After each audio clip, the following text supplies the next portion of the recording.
Ready to check out on Amazon but wondering if you can just tap that Apple Pay button? Let's get right into it. The short answer, as of today, is no. Amazon does not directly accept Apple Pay as a payment method on their website or in their app. That means you can't use your Apple Wallet directly at checkout like you might on other sites. So, what can you use? Amazon accepts a wide range of payment options. The most common are credit cards and debit cards. Visa, MasterCard, American Express, and Discover are all widely accepted. You can also use Amazon gift cards, which you can purchase yourself or receive as gifts. These are a great way to keep track of your spending on Amazon.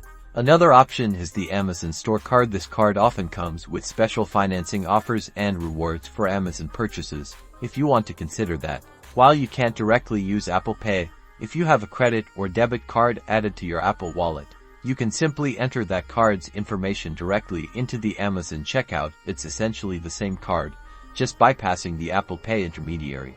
So, while the convenience of one-tap Apple Pay isn't available on Amazon yet, there are plenty of other ways to pay. Hopefully, Amazon will add Apple Pay as an option in the future, but for now, stick to these alternatives.